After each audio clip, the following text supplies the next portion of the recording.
Mumbai Indians এই ম্যাচটা হেরে গেল। লখনৌ সুপার জায়ান্টসের কাছে তারা 12 রানে হেরে গেল। হ্যাঁ, লখনৌ না হয় নিজেদের মাঠে 203 রান করেছিল, এই মাঠে 200+ স্কোর মাত্র দ্বিতীয়বারের মতো হলো, এবং এত রান তারা করে জয়ের কোনো রেকর্ড নেই। কিন্তু মুম্বাই ইন্ডিয়ান্সের গ্রিপে ম্যাচটা এত প্রবলভাবে ছিল, আমি বলবো ভাই প্রবলভাবেই ছিল। সেইখান থেকে ম্যাচটা তারা হেরে গেল কিভাবে? কেন বলছি প্রবলভাবে ছিল? আপনি দেখেন যে শেষ 5 ওভারে তাদের 61 রান প্রয়োজন। 30 বলেই 61 রান এখনকার টি-20 ক্রিকেটে এই আইপিএল বিবেচনায় খুব বেশি কি রান? স্পেশালি যখন আপনি মাথায় রাখবেন যে ক্রিজে মুম্বাই ইন্ডিয়ান্সের 2 ব্যাটসম্যান সূর্যকুমার যাদব এবং তিলক ভার্মা রয়েছেন, হাতে তাদের 7টা উইকেট রয়েছে। এই অবস্থায় তারা ম্যাচটা হারে কিভাবে? 4 ওভারে 52 রান লাগবে, এই অবস্থায় ম্যাচটা তারা হারে কিভাবে? হ্যাঁ, ওই সময় সূর্যা তিনি আউট হয়ে গেলেন, ওই যে অফ স্ট্যাম্পের বাইরের একটা বল আবেশ খানের, সেইটা তিনি ওই যে ফাইন লেগ দিয়ে তার টিপিক্যাল সূর্যা শট খেলতে গিয়ে ক্যাচ দিয়ে আউট হয়ে গেলেন 43 বলে 67 রান করে। কিন্তু তারপরেও ম্যাচটা কি মুম্বাইয়ের জেতা উচিত ছিল না? তিলক ভার্মা ছিলেন, তারপরে ওইখানটাতে এলেন হচ্ছে গিয়ে হার্দিক পান্ডিয়া।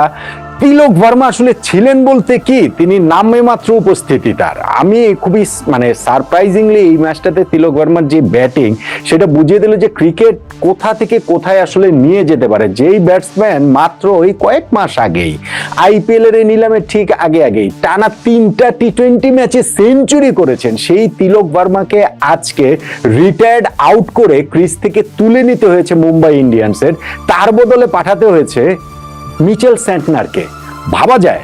এবং সেটা করবে না কেন? তিলক ভার্মার ওই সময় যেটা বললাম, 4 ওভারে 52 রান দরকার, সূর্যকুমার যাদব আউট হলেন, 3 ওভারে 39 রান দরকার, 2 ওভারে 29 রান প্রয়োজন, তখনও সেইটা আসলে সম্ভব। কিন্তু ওই ওভারের প্রথম 5টা বলে, 2 ওভারে 29 রান, 12 বলে 29 রান দরকার, ওই ওভারে প্রথম 5 বলে 5টা সিঙ্গেল শুধুমাত্র হলো। ফলে 23 বলে 25 রান করা তিলক ভার্মাকে ওই সময় মুম্বাই ইন্ডিয়ান্স তুলে নিল রিটায়ার্ড আউট করে। তার জায়গায় যদি আরো একজন এরকম মাপের এই ক্যালিবারের ব্যাটসম্যানকে পাঠানো হতো, তারপরেও সেটা মেনে নেওয়া যেত। মিচেল সেন্টারকে পাঠানো হয়েছে। তিলক ভার্মার যে আজকে কিরকম স্ট্রাগল করেছেন সেটাই আসলে বোঝা যায়। এবং মিচ সেন্টার ওই একটা বল খেলে 2টা রান করেছেন, লাস্ট ওভারে 22 রান প্রয়োজন।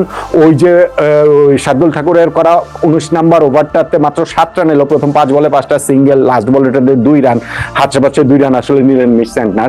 লাস্ট ওভারে 22 রান প্রয়োজন। হার্দিক পান্ডিয়া প্রথম বলটাতে আবেশ খানের কাভারের উপরে দিয়ে ছক্কা মেরে একটা সম্ভাবনার জায়গা তৈরি করেছিলেন, কিন্তু শেষ পর্যন্ত আর সেটা হলো না, সেটাকে তিনি আর কন্টিনিউ করতে পারেননি। ফলে ম্যাচটা শেষ পর্যন্ত গিয়ে তারা ওইখানটাতে হেরে গেল 12 রানে মুম্বাই ইন্ডিয়ান্স। এখন ওই জায়গাটাতে আমি বললাম যে ম্যাচের এরকম একটা সিচুয়েশনে চলে আসার পর মুম্বাই যে ম্যাচটা হেরে যাবে, সেটা আমি অন্তত পক্ষে ভাবতে পারিনি। তারা যতই খারাপ ফর্মে থাকুক, তাদের যতই এই আইপিএলটা ভালো না যাক, লাস্ট ম্যাচটাতেই তো তারা জিতেছিল। অথচ এই ম্যাচ পরাজয়ের পরে দেখা গেল যে মুম্বাই ইন্ডিয়ান্স আইপিএল এর প্রথম 4 ম্যাচের মধ্যে 3টাই হেরে গেল।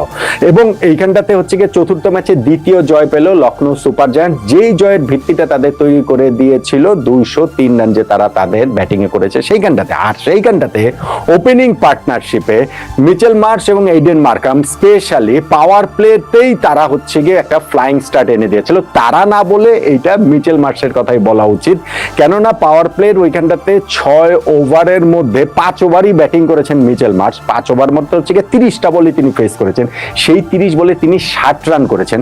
আর বাকি 6 বল যে ফেসটা করেছেন, একটা ওভার বলতে পারেন, সেইখানটাতে সেই 6 বলে 7 রান করেছিলেন হচ্ছে গিয়ে এইডেন মার্কাম। পাওয়ার প্লের ওই 6 ওভারেই তারা 69 রান তুলে ফেলেছিল।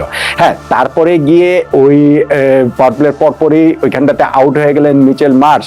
এইডেন মার্কামের ইনিংসটা খুব ইন্টারেস্টিং। তার ওপেনার হিসেবে তিনিও নেমেছিলেন, এবং সেখানে এক ওপেনার মিচেল মার্শ যেখানে 6th ওভারে তার 50তে পৌঁছে গিয়েছেন, এইডেন মার্কাম সেইখানটাতে তার 50তে পৌঁছেছেন তিনি 17 নম্বর ওভারে গিয়ে, 18 নম্বর ওভারে গিয়ে ফাইনালি তিনি আউট হয়েছেন। আর শেষ দিকে গিয়ে আয়ুষ বাদুনি কিংবা ওইখানটাতে হচ্ছে গিয়ে ওই মিলার, তারা কিছু স্কোর করেছেন 30 রান 27 রান। ফলে তাদের স্কোরটা 200+ পেরে যায়। শেষ 4 ওভারে তারা কত 44 রান তুলেছে।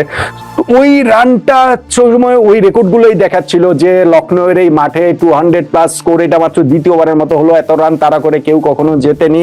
ফলে এই জায়গাটাতে মুম্বাইয়ের চ্যালেঞ্জটা অনেক অনেক বেশি ছিল। তার উপরে মুম্বাইয়ের আজকে আবার রোহিত শর্মা ছিলেন না, ইনজুরির কারণে তিনি খেলতে পারছেন না, যদিও তিনি খারাপ ফর্মে, কিন্তু তারপরও রোহিত শর্মা তো রোহিত শর্মাই। আর ব্যাটিং এ নেমে শুরুতেই তাদের ওই 2 ওপেনার তো না, শুরুতে হচ্ছে গিয়ে তাদের ওই 2 ব্যাটসম্যান যখন আউট হয়ে গেলেন, রিকেলটন আর হচ্ছে উইল জ্যাক্স, এই দুই ওপেনারই তারা আউট হয়ে যাওয়ার পরে কিন্তু একটা শেকি স্টাডি মুম্বাই ইন্ডিয়ান্সের হয়েছিল। সেইখান থেকে তারা আস্তে আস্তে ম্যাচে ফিরেছে এবং সেই ম্যাচে ফেরাটাতে নামান ধীরের সঙ্গে ওইখানে সূর্যকুমার যাদবের যে পার্টনারশিপ সেইটা তাদেরকে স্টেডি করেছে। নামান ধীর একটা খুব গুরুত্বপূর্ণ 40s ইনিংস খেলেছেন, তারপরে সূর্য এবং তিলক বর্মার পার্টনারশিপে তো তারা জয়ের কক্ষপথেই ছিল। কিন্তু সেইখান থেকে তারা ম্যাচটা কিরকম ভাবে হেরে গেল। টার্নিং পয়েন্টের যে আলোচনা সেটার কথা বলতে গেলে আমি ওই ইনিংস থেকে একটা ইনসিডেন্টের কথা বলতেই হবে, যার কথা আমি বললাম, যিনি পাওয়ার প্লেতেই 30 বলের মধ্যে 60 রান করে ফেলেছিলেন, তারপরে 31 নম্বর বলে গিয়ে তিনি আউট হয়েছেন। সেই মিচেল মার্শ ইনিংসের চতুর্থ বলে তিনি আসলে আউট ছিলেন। ট্রেন্ট বোল্টের করা ওই বলটাতে তার হচ্ছে গিয়ে ব্যাট ছুঁয়ে কটবিহীন তিনি হয়েছিলেন, কিন্তু আসলে মুম্বাই ইন্ডিয়ান্সের কেউ অ্যাপিলই করে নাই। ফলে ওইখানটাতে তিনি একটা লাকি স্কেপ পেয়েছেন, একটা ফ্লাইং স্টার দিতে পেরেছেন লখনৌ সুপার জায়ান্টসকে। এই যে মুম্বাই কোনো অ্যাপিলই করেনি, এইটাকে একটা টার্নিং পয়েন্ট অবশ্যই বলতে পারেন। অবশ্যই টার্নিং পয়েন্টের দাবিদার যখন মুম্বাই যেটা চেস করছিল লখনৌর, মানে ওই ইনিংসের কথা বললাম, মুম্বাই যখন চেস করছিল তখন তাদের ওই 19 নম্বর ওভারে শার্দুল ঠাকুর যে তিনি ওই ওভারটাতে প্রথম 5 বলে 5টা সিঙ্গেল দিলেন, এইটার কথা আমি আলাদা করেই অবশ্যই সেটা বলতে পারি। তিলক বর্মাকে যেই কারণে আসলে চেঞ্জ পর্যন্ত করতে হলো, কিন্তু আমার কাছে সব ছাপিয়ে মনে হয় টার্নিং পয়েন্ট সূর্যকুমার যাদবের উইকেটটা।